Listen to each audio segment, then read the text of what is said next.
আবার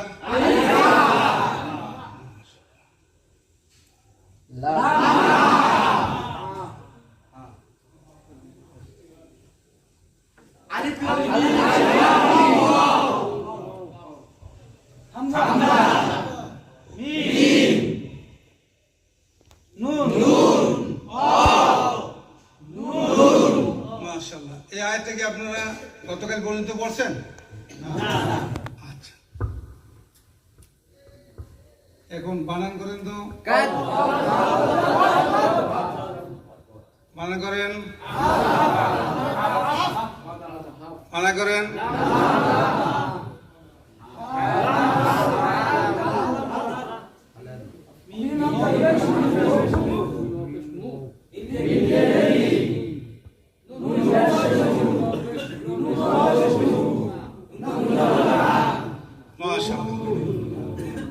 দুইটা অক্ষর মিলে কি হয়েছে? এই দুইটা মিলে, এইটা মিলে, এইটা উচ্চারণ, এইটা, এরপরে, এরপরে, এরপরে। মাশাআল্লাহ। نحمد ونصلي على رسوله الكريم أما بعد فأعوذ بالله من الشيطان الرجيم بسم الله الرحمن الرحيم الرحمن علم القرآن خلق الإنسان علمه البيان شهد رشد الله الله পাকের শুকর যেই মওলাই কারীম আপনাকে আমাকে সর্বশ্রেষ্ঠ গ্রন্থ কিতাব আল কোরআন পড়ার তৌফিক দান করছেন, এর জন্য শুকরিয়া দান সবাই বলে আলহামদুলিল্লাহ। কোরআন এক দামি কিতাব, অনেক দামি। কোরআন দামি হওয়ার কারণে কোরআন যেখানে যেখানে স্পর্শ করছে সেই জিনিসটাও দামি হয়ে গেছে। হ্যাঁ, কোরআন নাজিল হয়েছে রমজান মাসে, এর জন্য সমস্ত মাসের মধ্যে রমজান মাস শ্রেষ্ঠ। কোরআন নাজিল হয়েছে মক্কায়, সমস্ত নগরীর মধ্যে মক্কা নগরী শ্রেষ্ঠ। কোরআন নাজিল হয়েছে সে হেরা পর্বতে, হেরা গুহায়, সমস্ত পাহাড়ের মধ্যে হেরা পাহাড় দামি, শ্রেষ্ঠ, সবচেয়ে দামি। কোরআন নাজিল হয়েছে শবে কদরের রাত্রিতে, এর জন্য সমস্ত রাত্রির মধ্যে শবে কদর রাত্রি দামি, যেহেতু কোরআন দামি। কোরআন নিয়ে আসছে হযরত জিবরিল আলাইহিস সালাতু ওয়াস সালাম, এর জন্য সমস্ত ফেরেশতাদের মধ্যে জিবরিল সবচেয়ে দামি। কোরআন নাজিল হয়েছে আমার নবীর উপরে, এর জন্য আমার নবী সমস্ত নবীর চেয়ে শ্রেষ্ঠ নবী। কোরআন যেই কাগজে লিপিবদ্ধ করায় লিখা হয়, সেই কাগজটা সমস্ত কাগজের চেয়ে দামি হয়ে যায়। কোরআনকে যেই কাপড় দ্বারা আবৃত করা হয়, গেলাপ দেওয়া হয়, সেই কাপড়টা সমস্ত কাপড়ের চেয়ে দামি হয়ে যায়। কোরআন যেই কাঠের উপরে, রেহালের উপরে রেখে তেলাওয়াত করা হয়, কোরআনের স্পর্শ করার কারণে সেই কাঠটাও দামি হয়ে যায়। কি বুঝলেন? কোরআনের সাথে যেই জায়গার সম্পর্ক, যে জমানার সম্পর্ক, যে রাত্রির সম্পর্ক, যে ব্যক্তির সম্পর্ক, যে জিনিসের সম্পর্ক, সেই জিনিসটাই কি হয়ে গেছে না? এখন বলেন তো, যেই অন্তরের মধ্যে, কলবের মধ্যে কোরআন থাকবে, কি হবে? সে দামি হয়ে যাবে। যে কলবের মধ্যে কোরআন থাকবে, সে ব্যক্তিও দামি হয়ে যাবে। ব্যাস, এইটাই। সূরা রহমানের মধ্যে আল্লাহ পাক কি বলেন? আর রহমান আল্লামাল কোরআন খলাকাল ইনসান আল্লামুল বায়ান। আর রহমান আল্লামাল কোরআন খলাকাল ইনসান। আমাকে বলেন তো, মানুষ তো প্রথম সৃষ্টি হবে, এরপর কোরআন তেলাওয়াত করবে। সৃষ্টি হয় নাই, তা তেলাওয়াত করবে কিভাবে আমাকে বলেন? কিন্তু আল্লাহ পাক কিভাবে আয়াত নাযিল করছে চিন্তা করছেন? রহমানকে আল্লামাল কোরআন, যিনি শিক্ষা দিয়েছেন কোরআন। আর রহমানু আল্লামাল কোরআন, ওই খোদা, ওই আল্লাহ যিনি শিক্ষা দিয়েছেন কোরআন। আল্লামাল কোরআন, খলাকাল ইনসান। এরপর কি বলেন? তিনি সৃষ্টি করেছেন মানুষকে। প্রথম কোরআন শিক্ষার কথা বলার পরে এরপরে বলতেছেন তিনি মানুষ সৃষ্টি করেছেন। অথচ উচিত ছিল এইভাবে, খলাকাল ইনসান আল্লামা, খলাকাল ইনসান আর রহমান আল্লামাল কোরআন। আল্লাহ তিনি যিনি সৃষ্টি করেছেন মানুষ এবং শিক্ষা দিয়েছেন কোরআন। কিন্তু বয়ানের সময় কিভাবে বয়ান করছেন? আর রহমান আল্লামাল কোরআন, রহমান তিনি যিনি শিক্ষা দিয়েছেন কোরআন। খলাকাল ইনসান, এরপর বলেন তিনি সৃষ্টি করেছেন মানুষ। কি বুঝলেন? খুব কঠিন কথা, খুব কঠিন কথা। তার মানে যার মধ্যে কোরআন আছে সে মানুষ, আর যার মধ্যে কোরআন নাই সে মানুষই না। যার মধ্যে কি আছে সে কি? আর যার মধ্যে কোরআন নাই আসলে বাহারা সে মানুষই না, সে চতুষ্পদ জানোয়ার। তার মধ্যে মানবতা বলতে কিচ্ছু নাই। এর জন্য যে কোরআন থেকে গাফেল, আল্লাহ পাক তাকে কি বলছেন? উলাইকা কাল আনআমি বাল হুম আদাল। অন্য আয়াতে কি বলছেন? উলাইকা হুম শাররুল বারিয়া। ওগুলো চতুষ্পদ জানোয়ারের চেয়েও খারাপ। বিশ্বাস হয় না? দেখেন, আল্লামা গাজ্জালী রাহমাতুল্লাহ আলাইহি বলেন, আল্লাহ পাক তার কুদরতে 3 ধরনের মাখলুকাত সৃষ্টি করেছেন। নাম্বার 1 ফেরেশতা, নাম্বার 2 জানোয়ার, নাম্বার 3 মানুষ। জানোয়ার, ফেরেশতা, মানুষ। আল্লাহ পাক জানোয়ার সৃষ্টি করেছেন, প্রবৃত্তি দান করছেন, কিন্তু আকল দান করেনি, জ্ঞান দান করেনি। যেমন একটা গরুর খাওয়ার চাহিদা আছে, কিন্তু জ্ঞান নেই কোনটা খানা বৈধ কোনটা অবৈধ, এই জ্ঞান তার মধ্যে নাই, আসে শুধু চাহিদা। আল্লাহ পাক সৃষ্টি করছেন ফেরেশতা, যার মধ্যে আছে জ্ঞান, নাই কোনো চাহিদা। ফেরেশতাদের মধ্যে প্রচুর জ্ঞান আছে, জ্ঞানের কোনো অভাব নেই, কিন্তু নাই কি?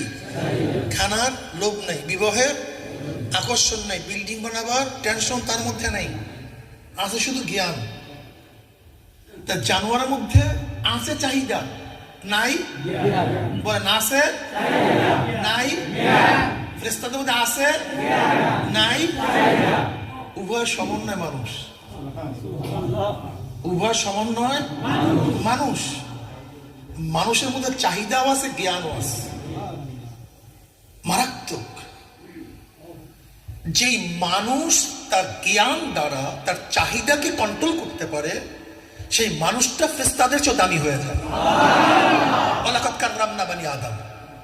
আল্লাহ পাক এই বানি আদমকে সর্বশ্রেষ্ঠ জীব হিসাবে আল্লাহ পাক সৃষ্টি করেছেন।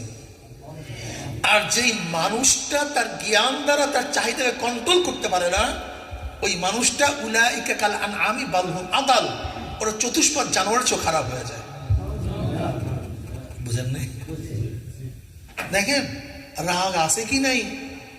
বাঘের মধ্যেও, কুকুরের মধ্যেও, সাপের মধ্যেও, কিন্তু কন্ট্রোলিং পাওয়ার নেই।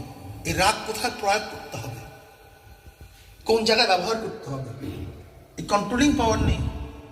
আপনার মধ্যে আমার মধ্যে রাগ আছে, কিন্তু আল্লাহ পাক সাথে সাথে কন্ট্রোলিং পাওয়ার দিস। খবরদার সব জায়গায় রাগ ব্যবহার করিও না। আল কাযিমিন আল গায়জ ওয়াল আফিনা আন নাস আল্লাহু ইউহিব্বুল মুহসিনিন। কাজে যেই ব্যক্তি তার রাগকে আকল বা জ্ঞান দ্বারা কন্ট্রোল করতে পারে না, সে ওই জানোয়ারের মতো ব্যবহার করে, যাকে ইচ্ছা তাকে সবল দেয়, যাকে ইচ্ছা তার উপরে চড়াও হয়, যাকে ইচ্ছা তাকে ক্ষতিগ্রস্ত করে। কি কথা ঠিক না? কিন্তু যে রাগকে কন্ট্রোল করতে পারে সে ব্যক্তি মানুষ, সে দামি হয়ে যায়। দেখছেন না, অনেক মানুষ রাগ উঠছে, স্ত্রীর সাথে যা ইচ্ছা তাই ব্যবহার করে, তালাক দিয়ে দেয়, আল্লাহ মাফ করে দেও। হ্যাঁ, এরপর কি অবস্থা হয়? যখন রাগ ঠান্ডা হয়, কি করলাম, কি করলাম, সব তো শেষ। এবার শয়তান বলে, আরে ভাই কোনো টেনশন নেই, আবার নিয়ে আস, জীবনভর। শয়তান ন্যাংরা, অন্যগুলি ভালো। তা ইবলিস তো সবার কাছে জায়েজা তলব করতেছে। কি করছিস আজকে সাগরেদরা? করছিস কি? দেখ, একজনে বিশাল বলে কেউ মদ পান করাইছে, কেউ বলে গাঁজা সেবন করাইছে, কেউ বলে ওস্তাদ আজকে সুদ খাওয়াই দিছি, কেউ বলে ওস্তাদ আজকে ঘুষ খাওয়াই দিছি, কেউ বলে ওস্তাদ আজকে নামাজ কাজা করাই দিছি, কেউ বলে ওস্তাদ আজকে মিথ্যা বলাই দিছি, কেউ বলে জেনা করাই দিছি, কেউ বলে এইটা করছি সেইটা করছি, খুন করাই দিছি। ভালো ভালো কাজ করছে, কিন্তু ন্যাংরা মেয়ে পিছনে বসা, ন্যাংরা শয়তান পিছনে। তুই করছিস কি, তুই করছিস কি? বলে বেশি কিছু করতে পারিনি, বেশি কিছু করতে পারি নাই। করে কিচ্ছু করস নাই? বলে এদের মতো এত বড় বড় কাজ তো আমি আঞ্জাম দিতে পারি নাই, বিধাই তো আপনার কাছে পেশ করবো কি? এর জন্য লজ্জায় পিছনে বসে আছে, কাজ বেশি হয়নি। বলে বল কি করছিস? বলে একজনের মধ্যে রাগ উঠছে, তারপর আমি রাগের সময় তো সবচেয়ে বেশি তাদেরকে ব্যবহার করি। মুখাশাফাতুল কুলুবের মধ্যে আল্লামা গাজ্জালী রাহমাতুল্লাহ আলাইহি মানুষকে শয়তান কোন কোন সময় ব্যবহার করে, এর মধ্যে সবচেয়ে শয়তানের বড় ব্যবহারের সময় হলো রাগ। সবচেয়ে বড় সময় রাগ। এই রাগের সময় শয়তান তাকে একেবারে ইচ্ছা মতো ব্যবহার করে, পুতুল বানায় ফেলায়, খুব কঠিন। এই জন্য রাগ উঠলে খুব সাবধান, খুবই সাবধান, খুব সাবধান। নবী আলাইহিস সালাতু ওয়াস এই ব্যাপারে বহুত ভাবে আমাদেরকে চিকিৎসার পরামর্শ দিয়েছেন। তুমি যদি বসা থাকো শুয়ে যাও, শুয়ে থাকলে স্থান পরিবর্তন করো, বসা থাকলে দাঁড়ায়া যাও, হাঁটিয়া চলিয়া যাও, দুরূদ শরীফ বেশি বেশি পড়তে থাকো, ইস্তেগফার পড়তে থাকো, আউযু বিল্লাহি মিনাশ শাইতানির রাজিম পড়তে থাকো। সবচেয়ে বড় রাগ থামাবার কৌশল হলো সরিয়া যাওয়া। এটা সবচেয়ে বড় কৌশল, সবচেয়ে বড় কৌশল সরিয়া যাওয়া, কাছে না থাকা। যখনই দেখছেন অবস্থা খারাপ, আস্তে সরিয়া যান, এটা সবচেয়ে বড় ভালো। আউযু বিল্লাহি মিনাশ শাইতানির বেশি পড়া, বেশি বেশি পানি দেওয়া, রাগ গরম, পানি দিলে ঠান্ডা হয়ে যায়, উজু করা, এগুলো হাদিসের মধ্যে আসছে। এগুলো রাগ গরম, আগুন, পানি ঠান্ডা। তা আগুনকে ঠান্ডা কি করে দেয়? নরম করে দেয়, ঠান্ডা করে দেয়। কি করছস? রাগের সময় স্ত্রীকে তালাক দেওয়া হয়েছে। তারপর কি করছস? ওস্তাদ আবার তাদের মধ্যে মিলমিশ করাই দিস। তোর সে বড় ভালো কাজ আর কেউ করতে পারে না। সবচেয়ে golden A plus, double golden A plus. কেন? তুই জিনা করাইছো এটা একবার, দ্বিতীয়বার ওইটা সুদ খাওয়াইছে একবার, ওইটা ঘুষ খাওয়াইছে একবার, মদ পান করাইছে একবার। আর তুই এমন বন্দোবস্ত করিয়া দিয়ে আসছস, পার্মানেন্ট জীবনভর যতবার সব জেনা হইতে থাকবে, তাদের ঘরের মধ্যে যত আওলাদ জন্ম হইবে সব জারজ হইতে থাকবে। এর জন্য শয়তান দুই প্রকার, একটা হলো মানুষ শয়তান আর জিন শয়তান। ওই শয়তানের প্রত্যেকটাও আছে। আজকেও যারা আমাদের মধ্যে হাজারো মানুষকে এইভাবে বিবাহ বন্ধনে বিচ্ছেদ করে, তাদের মধ্যে সম্পর্ক স্থাপন করে, হাজারো ঘরে ঘরে জারজ সন্তান উৎপাদন করার ভালো এক খ্যাতি তৈরি করে ফেলেছে। ভালো হাজার হাজার লক্ষ লক্ষ জারজ সন্তান আমাদের দেশে হচ্ছে।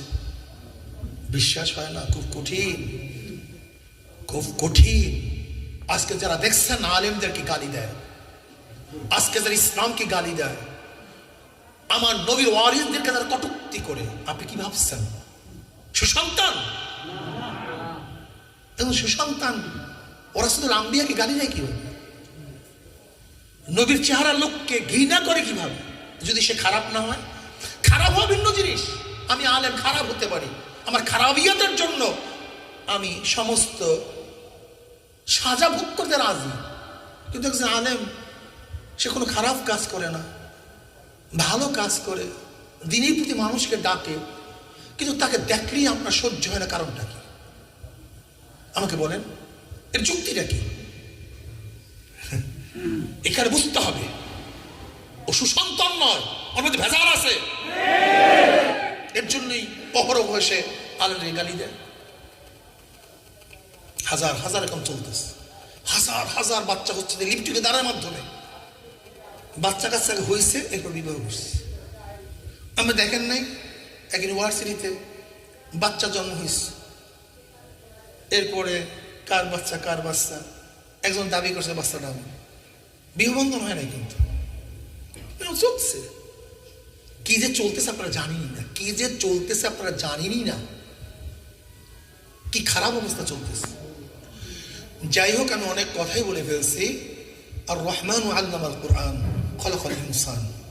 তাই যে ব্যক্তি আসলে কোরআন শিখবে সে হলো মানুষ, আর যে কোরআন শিখবে না আসলে সে মানুষই না, মানুষ রূপী এক জানোয়ার। আপনারা আসছেন, খুব ভালো, 1 ঘন্টা সময় দিবেন, সাথীদেরকে বলবেন। চরমনাইতে আপনারা আসছেন, আল্লাহর কুতুবরা কি যে খেদমত করছে আপনাদের অনেকের জানাই নাই।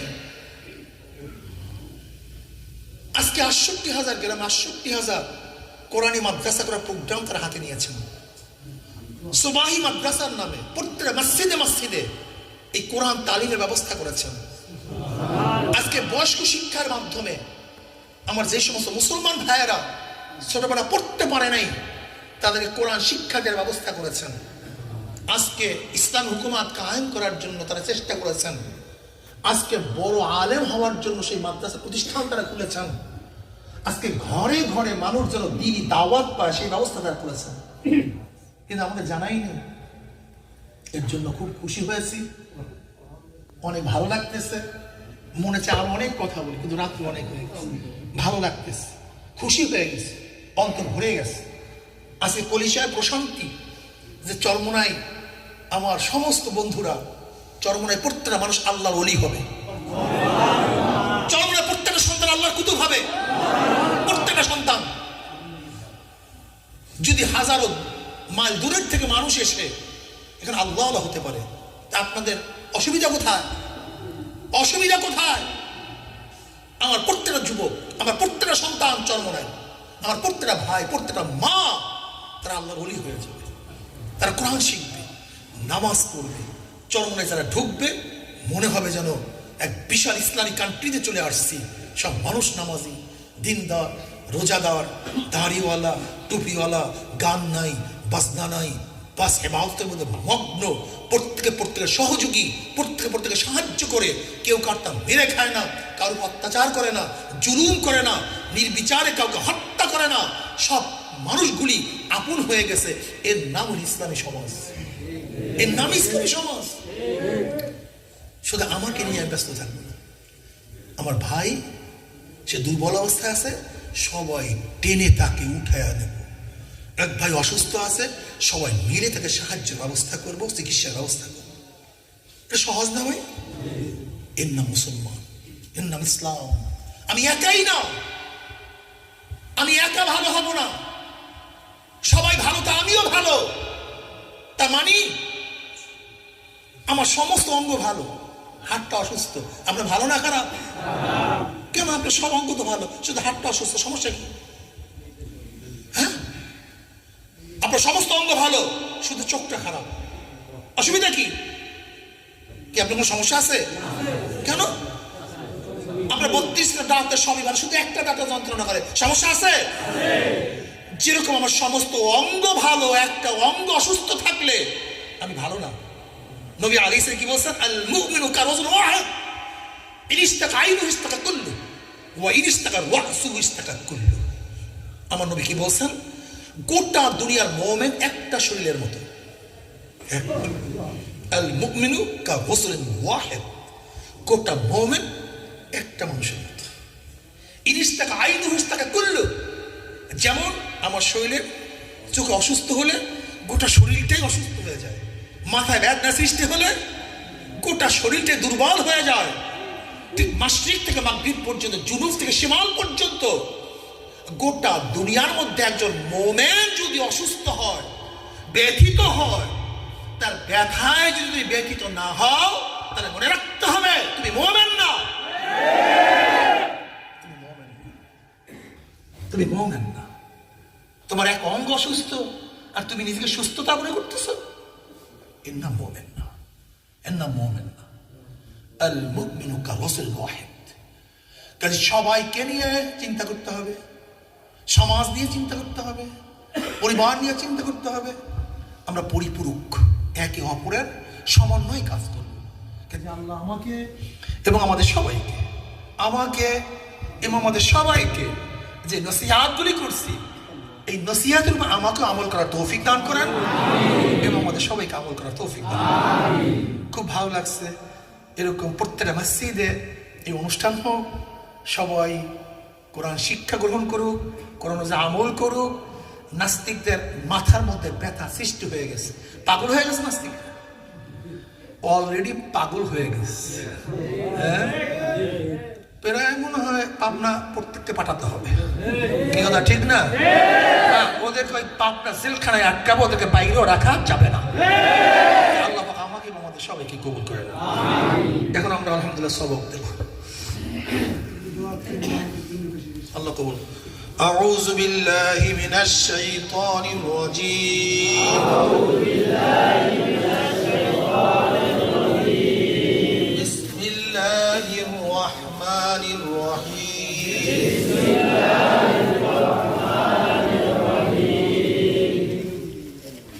الحمد لله رب العالمين. الحمد لله رب العالمين. الرحمن الرحيم. الرحمن الرحيم. مالك يوم الدين. مالك يوم الدين. إياك نعبد وإياك نستعين. إياك نعبد وإياك نستعين. اهدنا الصراط المستقيم. اهدنا الصراط المستقيم.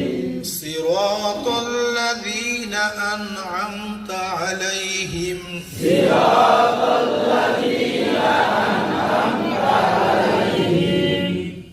غير المغضوب عليهم ولا الضالين.